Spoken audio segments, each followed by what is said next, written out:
I'll never forget, I had flown into Peru, and some people had given me money to buy pastoral libraries, and I flew into Peru and got there real late, and about got to my sleeping quarters at about 2 in the morning after going through customs and everything, but something just, I couldn't sleep. I had to go to the bookstore the next day, and I didn't know why. Why should I go to the bookstore in Lima?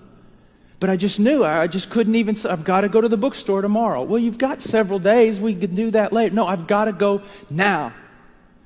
And remember, I took a taxi there and got there too early, and the doors weren't even open. It's the one good bookstore there in Peru. And I walk in, and I walk near the store, and I see this little man. And I could tell he was from the jungles of San Martin because I had worked there before. And I see him sitting there on the curb, kind of looking around. And I sat down beside him. I said, ¿Cómo estás? You know, what's going on? Where are you from? And he started telling me. We started talking about places I'd been, where he'd been. And I said, what are you doing all the way in Lima? He said, well, it took me 3 days to get here. Back of trucks, buses. And I said, well, what are you doing here? He goes, I'm pastoring. I've become a pastor. And he goes, my church gathered up some money for me to come buy some books. And when he said that, my heart just broke. Because I knew the money they gave him wasn't enough to buy a tract in that store. So I sat there and I said, oh, that's good. And so the door finally opened and we went in, and I went in and I just started. I knew what pastoral libraries I needed to buy and things I needed to get for poor pastors. So I'm just heaping it all up in piles and going along. And I think I got 2 guys helping me there in the store, get all the books together. And I watched that man out of the corner of my eye. And he'd go to one bookshelf and you'd see him look. He'd go to another. And then finally he went to this little place where they sold chick tracts. And I saw him pick out about 4. And just to look at his face, and he walks up to the counter. It was like the greatest day of my life. He walks up to the counter. He bought them. He's just kind of standing there, and I walked over to him. I said, hey, how's it going, He said, didn't even say anything. He was just broke. And I said, what books did you get? He goes, I didn't get any books.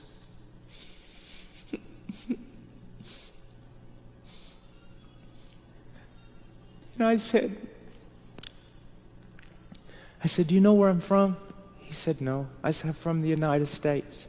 You know how far away that is? He said, no. I said, about 6,000 miles. I said, do you know how much my plane ticket cost? And he was like looking at me like, why are you saying this to me? I said, do you know how much my plane ticket cost? He said, no. I said, about $800. Do you know when I got here?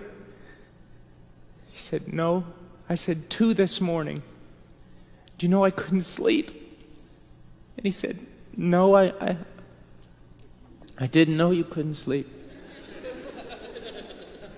And I said, do you know why? He said, why? Now you're looking at a man that if he held $5 in his hand, he wouldn't know what to do.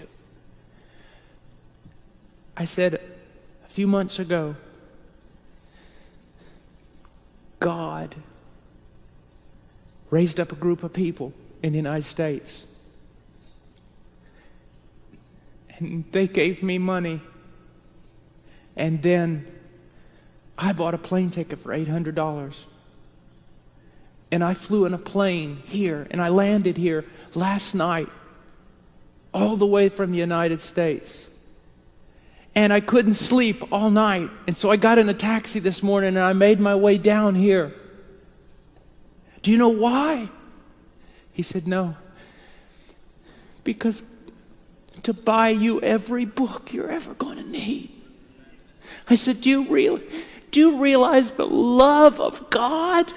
I love that, because if God loves him that much, he loves me that much, he loves you that much. Just think about that. God moved people from an entirely different nation. God spent all kinds of money, bought a plane ticket for one reason. A little Indian in the middle of the jungle And if you say coincidence, you're a blasphemer and a fool. God did that for him. Isn't that wonderful? We got such a good God. We got a wonderful God. Just got a wonderful God. And that's what missions is about. We're always thinking about, it seems like we go to the mission field and we jump completely over the church to do our own thing with the lost. You ever realize that? I see missionaries and mission groups doing this all the time. Jump right over the church to go do something with the lost. My thing is the bride of Christ.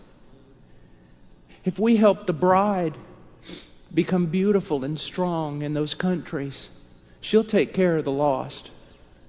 She'll take care of the lost. We need to pour our lives into the church because that's the only place God's determined to get glory for himself.